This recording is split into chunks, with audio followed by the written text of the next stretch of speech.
All right, guys, we're back. Another episode, another week gone by. This is Friday, recording this morning for you all. I want to get something out. I really didn't have kind of a plan in place for what I really wanted to talk about. And as I always say, this is never scripted, it's all off the cuff, which is important, besides covering some of the older sets of things of that nature. So, thank you again for joining me. You can follow me on Instagram at Special One Cards, SPECIALONE Cards. Feel free to message me on there. I love getting messages, love responding to them, I should say, and interacting with a lot of you. I've made a lot of friends in the hobby there, which now I consider you guys many of my good friends. So, another episode. I'm not sure how long this is going to be. There's not a whole lot to really kind of discuss given the international break. The actual Panini Noir checklist did come out, so I'm actually curious on that, and I haven't reviewed it yet, but I think we'll review a little bit today on this, and maybe we'll start there after, and then I'm going to cover an older set because I think a lot of you guys are really liking that content in terms of looking at older sets and kind of trying to look at opportunities that are out there, even for the collector that may just be coming in. I've met a lot of people on my Instagram that are just coming into the hobby now. They're excited to be a part of the hobby, which is good. And I think as people that have been in the hobby, as some of you have been, I think it's good to really kind of help those people out too and kind of steer them in the right direction. Or have vice versa, you let them learn the way things go and learn, educate through your experiences and some of the things that you may have, some of the pitfalls you may have experienced or some of the downfalls you may have experienced. But I will say this, a lot of people coming in are looking for like the nicer cards or the goats. And across all the sports right now, all the goats are kind of doing really well. And even the young goats, I call them young goats because they're the guys that are kind of in the hobby now that are coming into their own or coming to be a part of the hobby or potentially be goats later on, i.e. an Mbappe, for example, even an Erling Haaland who's having a fantastic year this year as well. Again, goal scoring wizard, right? Um, Quick note also for some of you, and this doesn't apply to a lot of you because a lot of you listen to me and support me with messages on Instagram and support me many ways through text messages, whatever the case may be. I want to address a few people. I get a few messages periodically now more than ever, and I actually embrace those messages. The people that, well, there's two sets of people, right? There's the supporters that sometimes catch me where I might be wrong on something, and I appreciate you guys correcting me and educating me on other stuff. And then there's I call them the haters or the people that just want to see you crash and burn or want to see you kind of fail in what you're trying to do and things of that nature. The message to them, and many people will react differently, but I'm going to react in a different tone here. The people that are coming into my inbox and being haters or calling me names and saying if I ever see you, all 4 or 5 of those people, I think the last few months or last 2 months, really, I've gotten a few messages like that. You all have my address. Come on over. And it's not to fight. It's to sit down, have a beer, maybe have a meal. Maybe I'll cook you a Portuguese meal and discuss your um opposition to what I'm doing or what I'm covering or what I'm talking about. I do this for fun. It's great if I can make money someday along the way, but that's just not happening. I think sometimes some of those people they feel insecure in knowing that I spend some of my free time, and some of the other added time to look at things in a different perspective to try to educate some of you that are value the content that I'm producing. So for those of you, I want to give the message to those people. Again, you have my address. Come on over. We can have a beer. I'm in Connecticut. You know where I am. I give you my address. I give you my phone number. We can discuss. We can talk on the phone. Whatever you want to do. Happy to do it. To those people supporting me, I really appreciate you. All of you. Sincerely, I really do. And if I ever come off the wrong way, please tell me or criticize me and let me know. I think it's important when you have substance behind your argument or have substance behind the debate, as long as it's never a personal attack on what people do or how they're doing or what they're doing, I'm fine with. But if you come at me and want to call me names, want to call my family names, want to try to belittle me, want to try to knock me down, it's not going to work. And the advice I can give those people that are hating is this. My mother once told me that it requires no energy to be kind, it requires a lot of energy to hate and be hateful, be a mean person. At first, it affected me a little bit. It doesn't anymore. I made a choice to start focusing on those that support and that really appreciate what I'm doing. So, that's important to me. And I'm sorry to go on that rant, but I think it's important that people know that, because some of you may even go through that yourself. Sometimes you may get messages on the web from other people as well that are constantly badgering or bothering you, or calling you absurd names, or being terrible people. People naturally, were tribal people. If you're alone, if you feel that you need to be disrespectful to people and be hateful, maybe you need some help. Maybe you need some friends in the hobby. Maybe you just need somebody to talk to. And I'm open to talking to any of you. I can give you my number. You can call me. You can text me. You can do whatever you need. That goes for my supporters too, especially the supporters. If you guys are ever going through a situation or an issue and need somebody not in your closer circle to talk to, I'm your guy. I can talk to you. I can listen, and I'm happy to be as helpful as I can in terms of that. We all go through things. And I think there's not enough of that in this hobby where people check in on people, see how they're doing, things of that nature. Now, that with part of that comes the old, some people just have gone away from the hobby completely, and you don't hear from them again. And that's kind of with some people early on from the Whatnot days where I was on there consistently. I've not heard from a lot of those people in a long time. Am I worried about them? Sometimes I am. Sometimes I just think they left the hobby and they've moved on to different things. Like I said before, things, they're not as easy as they used to be. So it makes it difficult. For those that are in this to collect, for those that are in this to flip, for those that are in this to um, just have fun or join communities, be a part of a community, it's important to do that. Very important to do that. So, sorry for this rant, but I think I needed to get that out because I really haven't told anybody too much about that. I know I posted on my Instagram last week, but I had another message this week, and it's kind of like, I had a friend tell me, he goes, just post her name on the Instagram, post the message up there. I said, I'm not gonna do that. I don't want to shun anybody or embarrass anybody with the nonsense that they're giving me. And quite frankly, some of those are probably burner accounts anyway, so it doesn't really matter. But just believe in what you're doing. I believe in what I'm doing. I believe I'm trying to inform the hobby as best as I can and let you guys know about different things, such as old sets that we might be talking about or things of that nature. So it's important. First thing I want to cover the new Whatnot repack policy. Whatnot has a new repack policy. Now, I've never participated in a break where there's repacks. I have actually with Breezy the Breaker on the hockey side, but he would usually mix a repack with kind of a box opening of some sort. So the new repack situation at Whatnot is kind of coming up, right? For those that are breaking on Whatnot and doing repacks, it's effective November 3rd. They're implementing new rules requiring third-party auditing, public checklists with specific details about the contents and independent manufacturing of the repacks to ensure fairness and transparency for buyers. Those changes are aimed to address the concerns about shady business practices by making the process more honest and verifiable. Now, I'm not sponsored by Whatnot, but they're instituting something.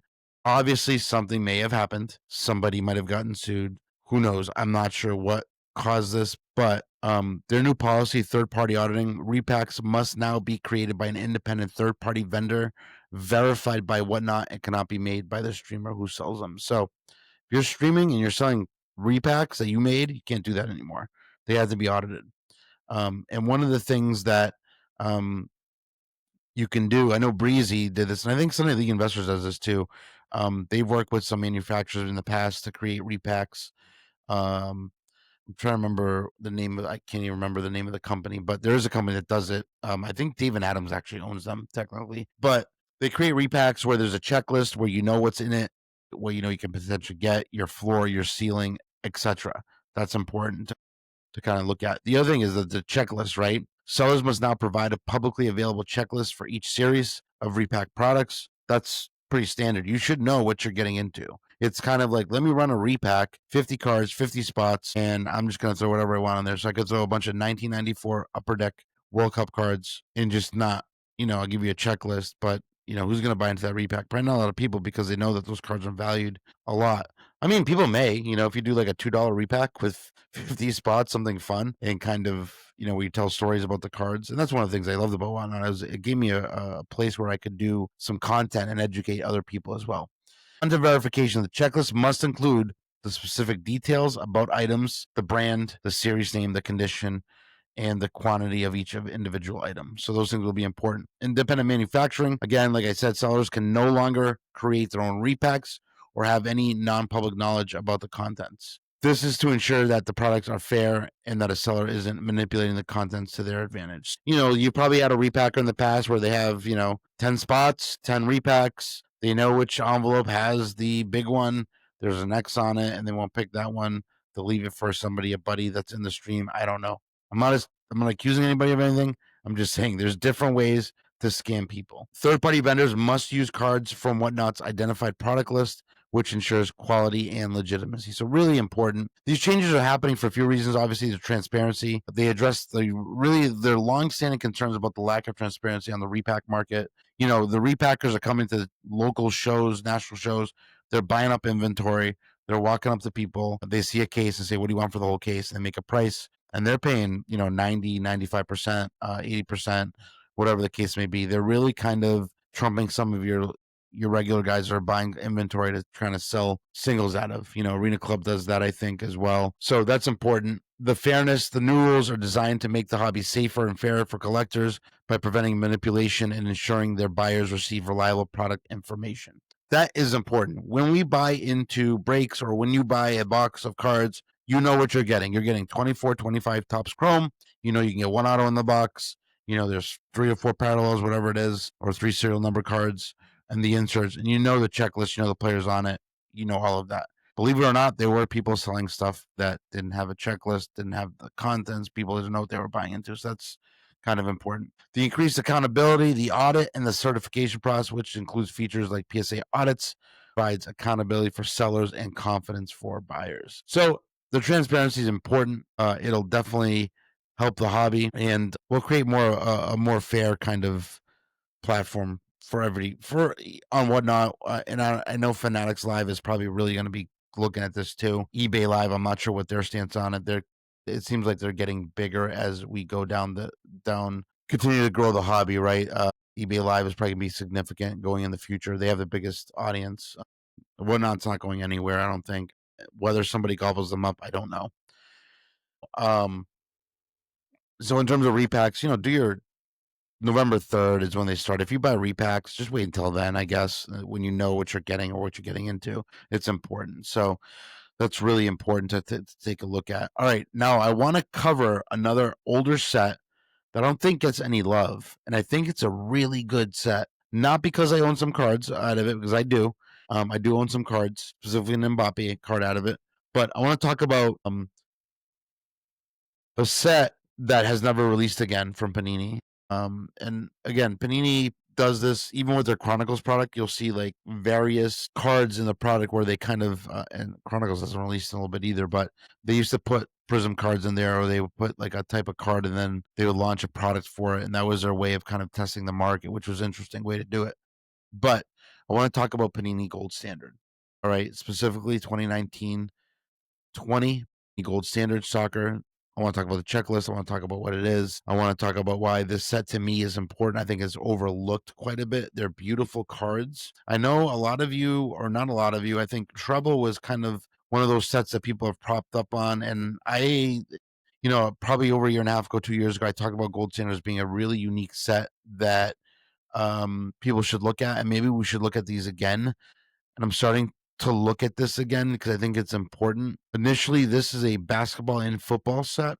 Graphs and memorabilia are really the main focus here, but they're not the only one, right? Hobby boxes for this set are a single pack. They each have 7 cards. 3 are hits. Inserts and parallels are also in every box. So kind of a high-end product. Well, 1 pack, 7 cards, and that's what you have. So the last set, you had national teams that include the United States, Germany, Brazil, and Argentina in the set as well. Portugal, to name a few. For the Portuguese listeners out there, shout out to you guys. And you had some club football in there too, with Barcelona, Real Madrid, United being represented as well. The main set is 100 cards.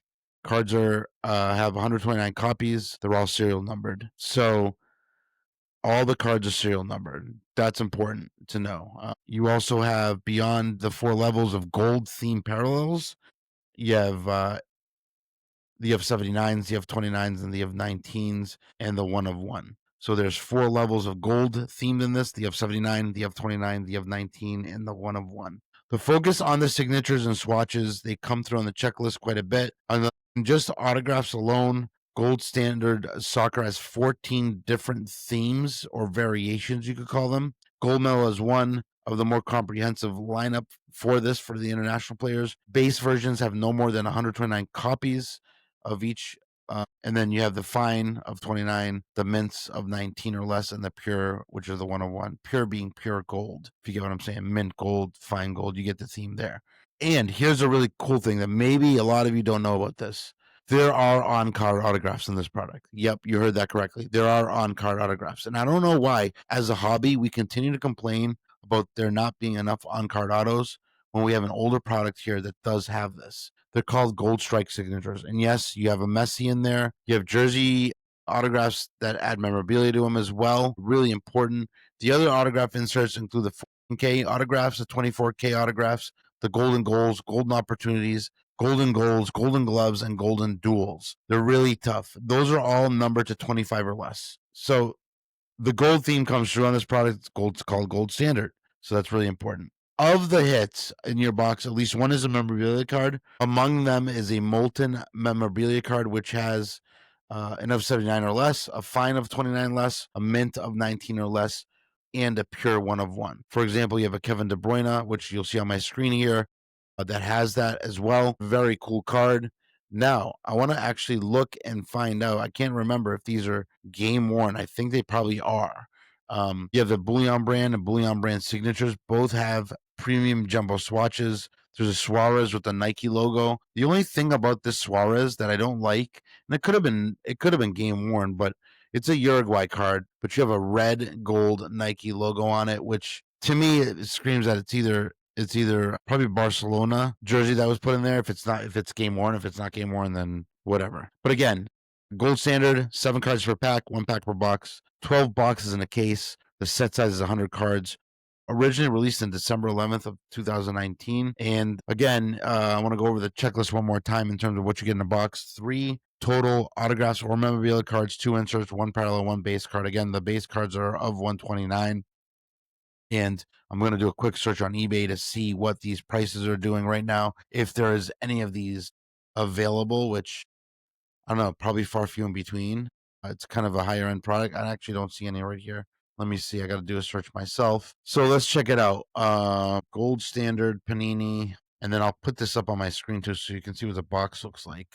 If there are any available. There may not be any available for all I know on eBay. No, it looks like all I see is, oh, here we go. Here's one right here. Let me show you the screen here really quick so I can show you guys what the boxes look like.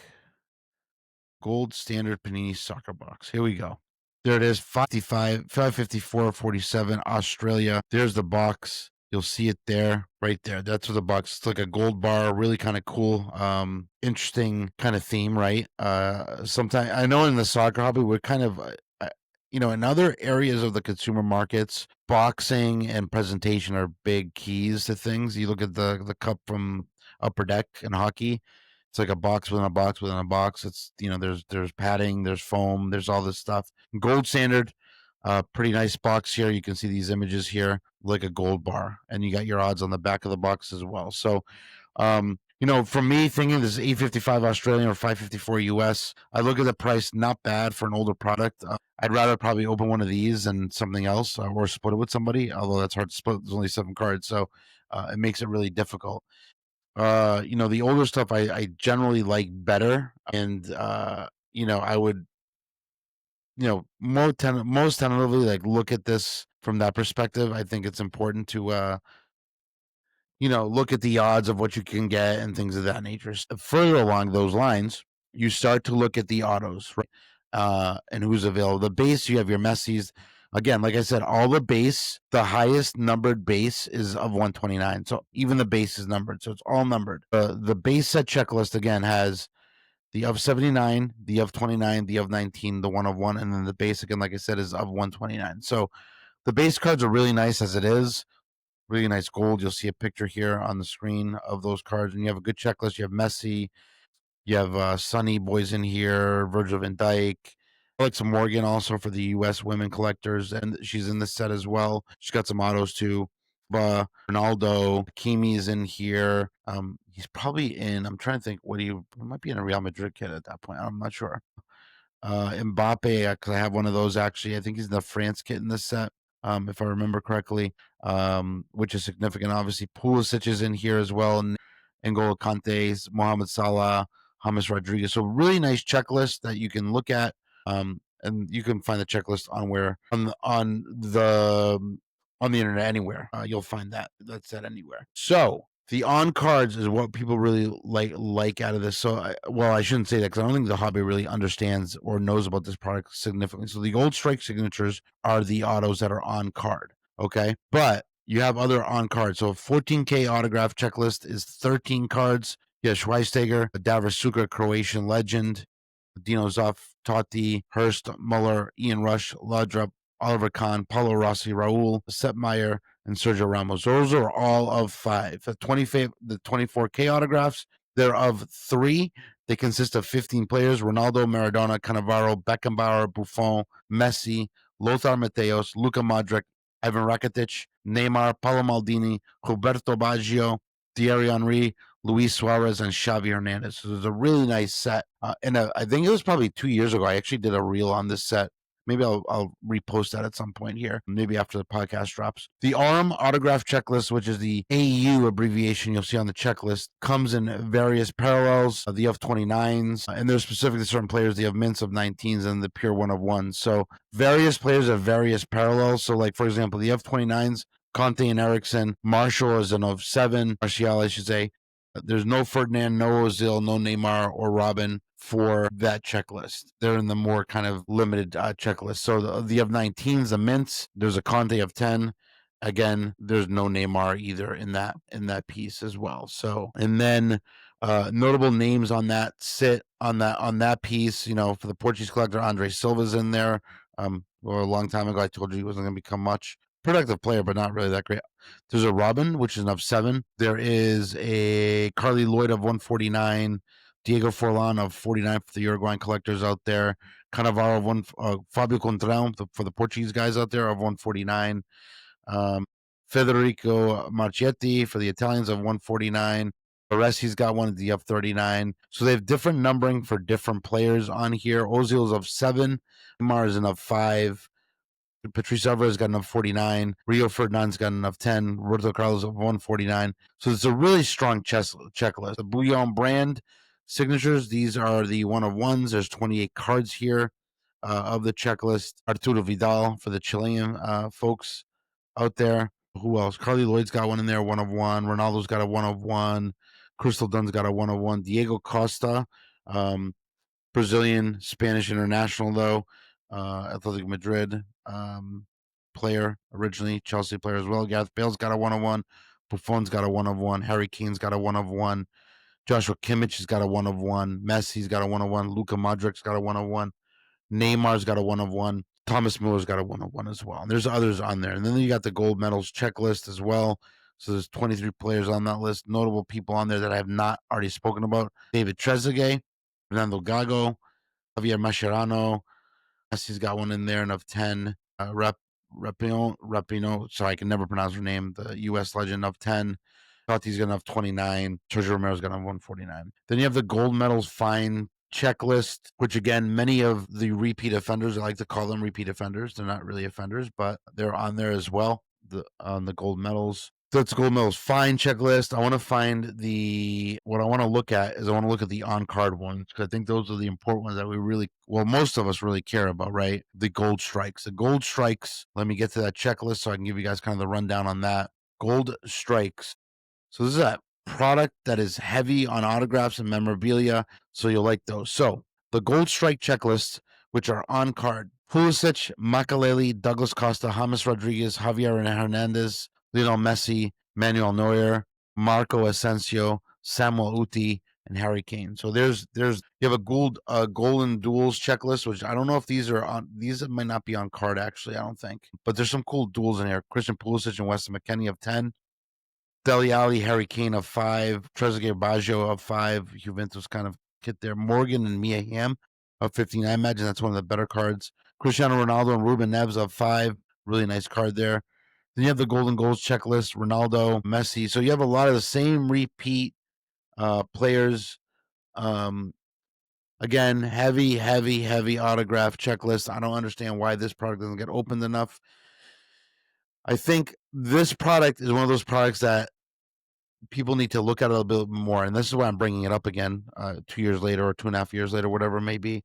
But if we look at Card Ladder, and I pulled up some of the recent, I'm going to actually go to date sold and do kind of a rundown of some of the recent ones that have been sold of the cards, so you guys get an idea of what you're looking at for the market for gold standard. All right. So here you have a Falcao, Radamel Falcao of 29, gold standard soccer, which is, I think that's mint, if I remember, gold.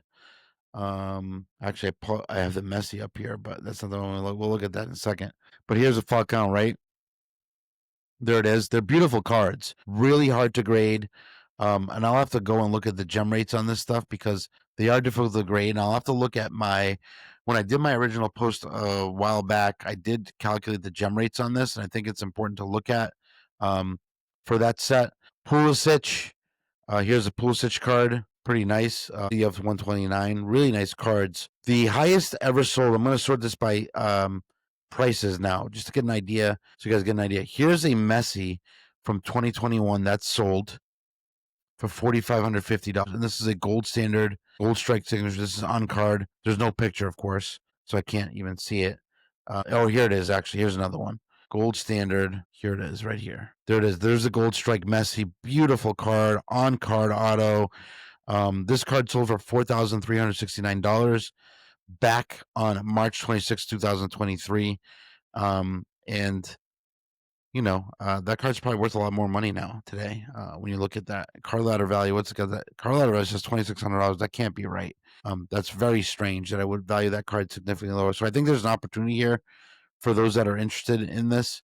Here's another Messi gold strike in a BGS 95 auto 10. Sold price for $33.50. Card ladder value is $11.5K. So there you go. So there's some really nice. Here's an unopened case that sold on August 18th of 2020 for $3,100. Significant set, I think, in my eyes. Again, I'll have to kind of look at the grades on this stuff and how they do. Maybe I could do that right now, actually. We can pop it up right now. This episode is probably not going to be very long, but I wanted to get some more content out today for you guys because I think it's important. So let's look up and see if we can pull the Messi information and get more information in terms of what we're looking at here for this set. Because I think I've graded some of these cards. They're really tough to grade. Some stuff comes back an 8, which is fine because this stuff is significant. It's an older set. The chipping on the gold will happen. I think 8s are good in this too as well. 9s are great. Obviously, 10s are supreme. Obviously, really nice cards to have. But the checklist is unbelievable, and what they have, and really nice. But so they got the gold standard here. All right. Let's see here what we got here for PSA.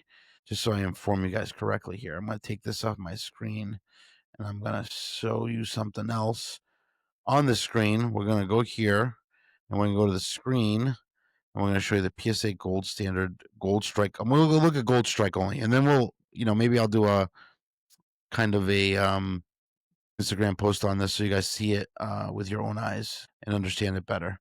The autograph on the gold strikes, and you can see the pop counts here. They're not very high. These are all autograph cards. The 8 of 55 cards in the set.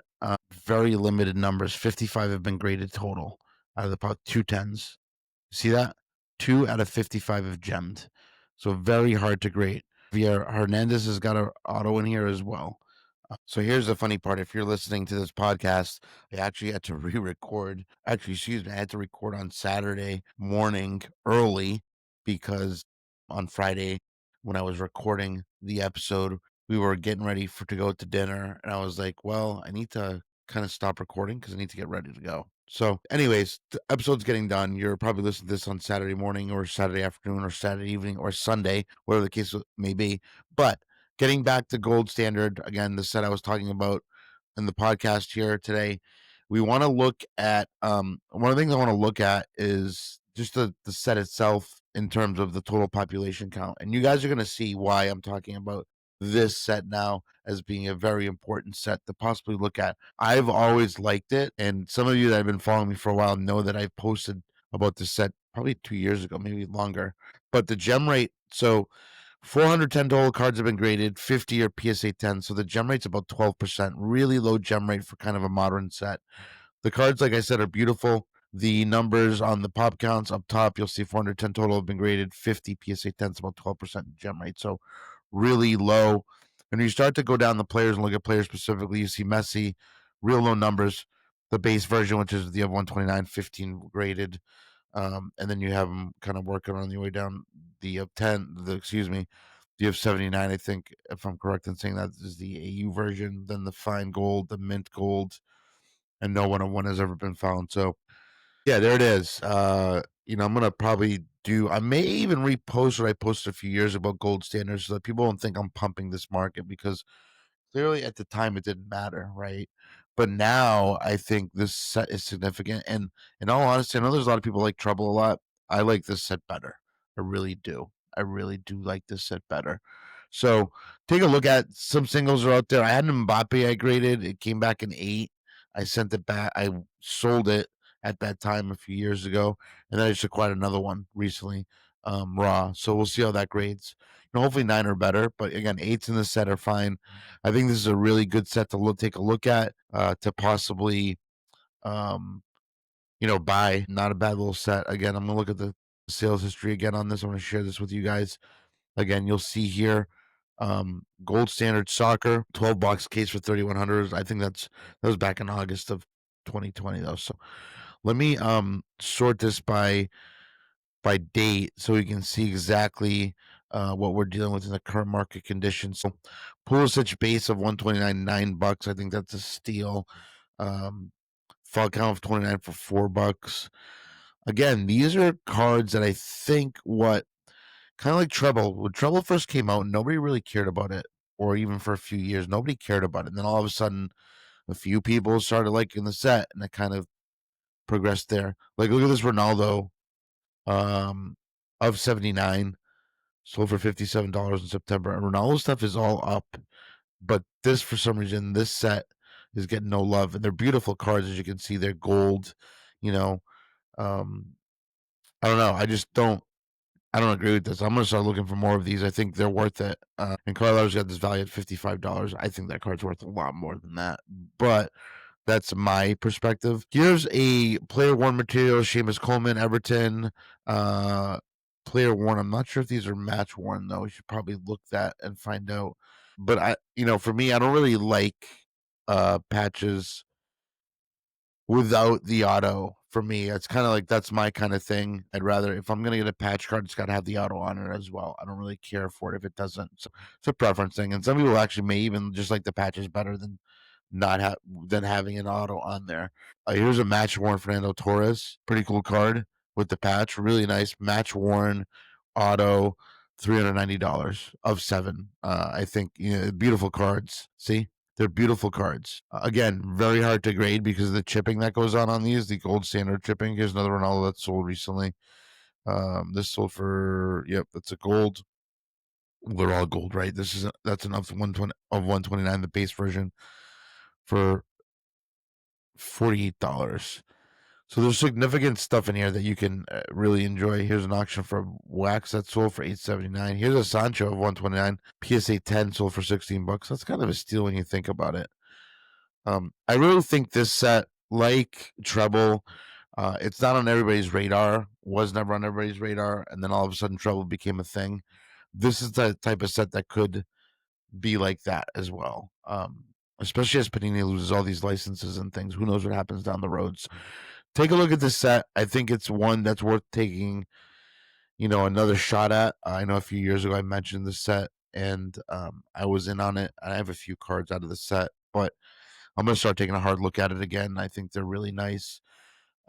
So, all right. So that's that for Gold Standard. And the other thing I want to kind of start doing too on the podcast, I want to cover like some soccer stories as well that have some hobby implications, or they might not. But really want to talk about a few things and give my opinion on different topics of what's going on, right, with football. So one of the things, so we have a bunch of countries have qualified for the World Cup. Most notably, what I really am happy about is Cape Verde. For us Portuguese people, Cabo Verde has qualified for the World Cup. Really small country in Africa, actually an island. 600,000 is the total population of Cabo Verde, Cape Verde for the English speakers. The first ever qualification for the World Cup, and I am excited for them. Not only are they an old Portuguese colony, but there are Portuguese brothers, kind of. They speak Portuguese as well. And then we have Egypt is virtually secured their spot in Group A. Algeria and Ghana are on the brink of winning their groups and securing their spots at the World Cup. But Cape Verde, congratulations to them. They are the second smallest nation by population to ever reach the World Cup. Although it is expanded, 48 teams, still should give them a little credit for being one of the smallest countries ever to make it. Saudi Arabia has qualified under coach Herb Renard. Saudi Arabia clinched qualification with a hard-fought draw against Iraq on the 14th of this month, extending their unbeaten run in the qualification process. So they're in. Congratulations to them. As of October 14th, 14 countries have qualified for the 2026 World Cup, including the USA, Canada, Mexico, Brazil, England, Spain, and others. The expanded format helps underdogs like Cape Verde qualify for the World Cup, which is fantastic to see them there. Earlier this week, also on the 15th, the U.S. men's played and defeated Australia 2-1 in Denver, with Haji Wright scoring twice to snap the Socceroos streak under their new coach, Tony Popovich. However, one problem, obviously Christian Pulisic exited the game early with what we know now is an injury that has occurred. She's going to be out for a few weeks. And the U.S. has had a few concerns in terms of injuries for the national team. Hopefully everybody gets back healthy and back on track with their club teams and their national teams, right? That's really important. And my comment kind of on the U.S. with their win this week and watching them a little bit, it looks like Pochettino basically shifted his tactics a little bit to be a little more aggressive. So I like to see that. I don't know how that kind of transitions or continues to develop over the next few months before the World Cup, but we'll see what happens. The U.S. at home, anything could happen, right? What a miracle that would be if the U.S. could win the World Cup. It'd be fantastic. All right. FIFA rankings, right? Spain is still number one. They've been number one for a little bit now.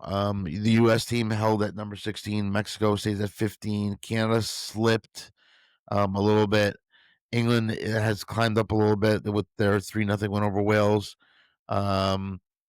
So those rank. I think Portugal's 5th or 4th. I can't remember. And you have, I think, Spain, France, Argentina, France. I think England, Portugal. I think that's the order. I'm not even looking that up right now. I'm just trying to guess. Christian Press announces her retirement after the 2025 NWSL season. She is a 2-time World Cup winner for the U.S. women's national team. I don't cover women's soccer very much, but this is kind of a headline. She will retire at the end of the season. Her final home game will be for Angel City on the October 19th, which will be broadcast on ESPN. And I believe that's Sunday. I could be wrong, or Saturday. The announcement caps off a storied career marked by resilience, including overcomings and a major ACL injury. So congratulations to Kristen Press, former U.S. national team, women's national team winner, World Cup winner as well. 64 goals for the U.S. team as well. Trying to think of what else we got here for soccer headlines that we can talk about. Oh, here's a really interesting one. MLS finale, kind of the decision day, regular season wrapping up with a lot of really high stake. Top teams like Inter Miami are vying for the Supporters Shield and playoff seeding. The new MLS next pro team, the Island FC, was announced for Long Island, so that's interesting. They got a team coming up there. There's one in Connecticut too. There's a team in Bridgeport, which maybe there'll be a little rivalry there, which will be really cool. Women's Champions League phase begins, which started, I think, this week with 18 teams in a single table format. Defending champs Arsenal aim to repeat and win that title again. La Liga in Miami. Now, this is a controversial kind of topic. The league's first U.S. match will be held in October, so later this month. The Spanish Federation is happy about this for growing the global sport, though players will skip the opening seconds of post-break games for a tribute. So really this weekend, you'll probably see a lot of La Liga games where players are going to be protesting the idea of having to play in Miami. This is interesting because the NFL takes a very different approach, right? They're trying to put a few games per year in Europe, Dublin, London, Germany. And La Liga does not like this, or not La Liga. I shouldn't say that. The players don't like this, and I get it. I do get it. The traveling, I mean, in this day and age, we can watch all these games on TV live. That's a big thing. You go as far back as even 20 years ago, 22 years ago. It was hard. You had to go, like, literally, we had to go to the Portuguese club to watch games. You couldn't just sit at home and watch a game. So I get this to try to grow the league, but especially in a market like Miami where everybody already watches La Liga, right? Given that culture there, you would think this would probably be a better kind of a better approach. Would maybe go to a city where maybe soccer is not as viable to try to grow the league. I guess I'm more of a risk taker, but take a risk and go there. So I don't know. We'll see what happens there, but watch out for La Liga this weekend. Players will be protesting on TV, sitting the first opening seconds, I think, of the game or the second half. I don't even know how they're doing it, but that'll be interesting to watch. Injuries and returns. Trini Rodman sidelined right after her call up. She was recently called up to the U.S. team, got injured again. I think that's accurate. I'm reading my notes, and hopefully I wrote that right. College soccer in the U.S. Now, I've been talking about this for a while. I think a lot of the soccer stuff here needs to be overhauled as compared to Europe, the way things are done in Europe. And I think that is going to cover it for this episode. Again, really quick, international break kind of made things a little slow here on the soccer kind of news, soccer card news areas. That's why I want to cover another set this week. I think that helps you guys to take a look maybe over the weekend, maybe some of the card shows that are going on. And look through eBay, look through wherever sources you're using to look for cards. Follow me at Special One Cards on Instagram, and also remember to like, subscribe, review the podcast. Helps me get found on the algorithm. Helps me hopefully maybe eventually make money off this. I don't know, whatever the case may be. But I appreciate all you guys coming on and taking the time to listen to me on Saturday morning or Saturday afternoon or Saturday evening, possibly, or maybe you're listening to this on Sunday. So we'll see you guys earlier this week. I'm supposed to have the guys from the Northern Soccer Card Expo. We just haven't been able to kind of confirm a time in the next few days for the podcast to talk to them about that event coming up in November in Toronto, Canada.